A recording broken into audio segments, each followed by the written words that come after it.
Greetings and welcome to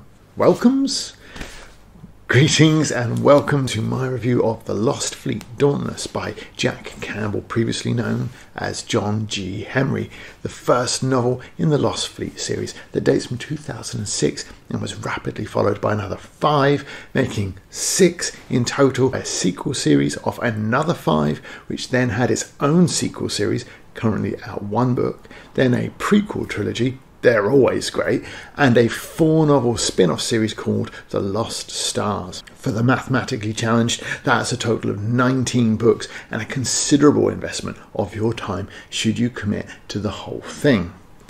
The plot, and you can use the slidey thing or the chapters in the description to skip it if you prefer, follows Captain Black Jack Geary lost in a last-ditch battle between the Alliance and the evil Syndics.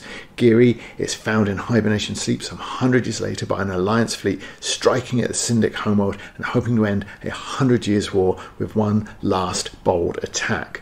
Unfortunately, they race straight into a meme, take huge losses, and only Black Jack Geary, freshly thawed but over the past century revered as a legendary hero of the Alliance, can lead the battered survivors home. His command is fragile. The fleet he has taken control of represents less a military and more a corporation, an interesting comparison since it is the Syndics who are more literally a company. Military discipline is largely a thing of the past, and the chain of command is more knitted than forged, and requires the odd knit of pearl in the form of affirmations and participation trophies to keep it all together. But with the aid of Microsoft Teams, a little gentle cajoling, and a sizable, if misrepresented, reputation, he takes command and leads them out of the star system to relative and brief safety. He persuades his commanders to strip some resources from the new system to repair and restock their ships, and then they jump to the next system, with 2 things threatening the cohesion of the fleet.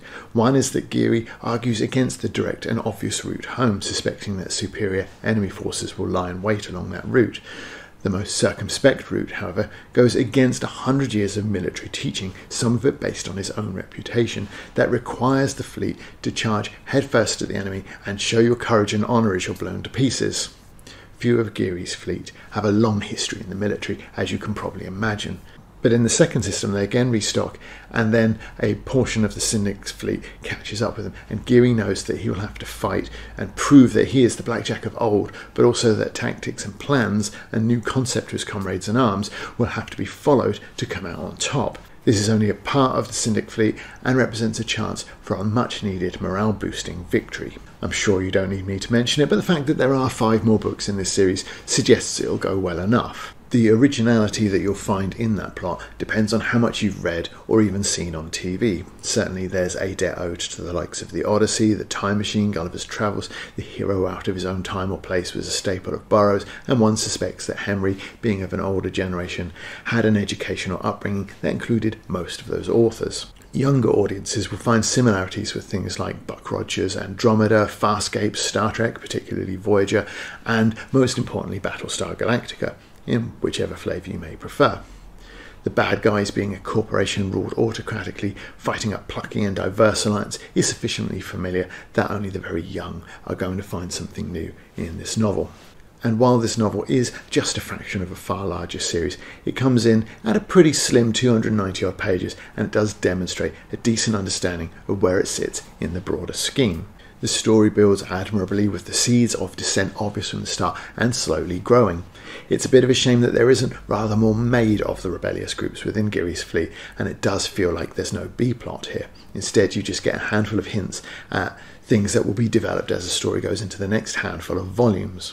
Of the clues sown about a third party or alien involvement in the conflict, perhaps even engineering the war, the first is absolute nonsense. Bureaucracy of the incompetent kind would be a far more likely explanation for the supposed mystery of removing certain parts of a computer system in a mothballed system. In an incredibly vast universe like the one depicted here, with no evidence of non-human life in all the time that's passed, the idea that they'd be so near and so active is kind of laughable compared to the more likely explanation that autocratic corporations have dumb and antiquated rules that make no real sense.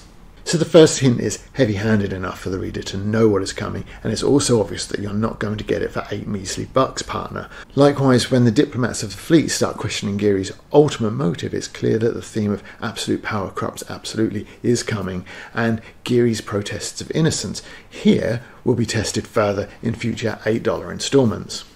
By far the strongest theme of the story, largely because it comes closest to actually getting a resolution, is the idea that as a conflict grinds on piece by piece, one side might become the thing that they're fighting against. Here, Geary releases prisoners of war and helps secure his power base by reminding his fleet that they're supposed to be better than the enemy. Campbell, or Hemry if you prefer, uses a third-person narrator throughout, but it is very much of the restricted or over-the-shoulder type, with focused almost entirely on Geary, and his inner monologue is related and italics throughout. At the start, he is reluctant and unsure. Everything I knew, everyone I knew, is gone. I'm so very tired. I spent almost a century in survival hibernation, sleeping away the lives of my friends, and I'm tired. To hell with it. He returned to his stateroom, sat down at the rough-edged desk, and tried to think of nothing again. The long habits of duty nagged him into motion. This is very much of the now in terms of a narrative voice. The tell not show approach is facilitated by the restriction of that narrator to a single figure, interspersed with regularity by Geary's own narrative. Maybe it makes him more relatable to some, but it also becomes repetitive, and the seeds of that are sown here, as you can see. And the closest we get to a descriptive is rough-edged. Now a narrative using description so sparingly can work in the story's favour, like here. When it appears, it's obvious that it's important. What might the significance of that rough-edged desk be? An heirloom from a previous captain passed along with some related wisdom that will pay off in the long run? Or maybe the remnants of some battle damage, a survivor from a symbolic lost ship? Or maybe it's a sign that these ships are ground out as quickly as possible to replace mounting losses. This idea breathes for a total of 30 pages. Geary stared at the rough edge on his desk, finally realizing what it told him. Ships being churned out as fast as they could be built to replace losses in battles. As his decisions begin to pay off and his power base becomes more secure, Geary changes into a more resolute figure, determined to bring his fleet home. But Campbell's one-dimensional prose doesn't help make him that relatable. It doesn't help build the themes and ideas of the story, and it doesn't help his hints at alien activity readers anything more than outright confirmation of it. What it does do is it makes me believe that if I picked up books 2 or 3 of the series, his inner monologue would start full of the same self-doubt, but by the end he'd be a more resolute figure determined to bring his fleet home. Likewise, the attempt to bring some realism to fights spanning an entire star system doesn't always help the narrative. Being constantly told that because of the time delay caused by the distance means that the activity Geary and co are observing has already been resolved, well, how can that do anything but suck urgency out of a scene? He felt a familiar tension inside, as if the display were showing events in real time rather than revealing the light of actions already over a minute old now. Geary felt adrenaline surge even though he knew he was watching events that had taken place 10 minutes ago, and whatever defence his battle cruisers had carried out had also played out 10 minutes ago. I don't think you'd have to keep saying that Geary was tense if your prose was capable of showing it, and I think that by displaying the fact that these events are already over, you're hindering yourself from doing that. This is the beginning of the novel's grand finale. As the last minutes to contact scrolled down, Geary had to imagine events in his mind's eye, because time lag meant he wasn't really seeing it as it happened. Dauntless's senses and Geary's eyes told him that the 2 jaws of the Nutcracker were still closing to contact, when at that moment the upper disc of the Alliance ships was already cutting down through the Syndic hammer at the high angle which at the second disc would be cutting upward further back.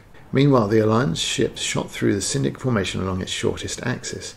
Each Alliance ship was in contact with the enemy for only a few minutes, able to flay any ships within range and then racing onwards before its own defences were too heavily stressed.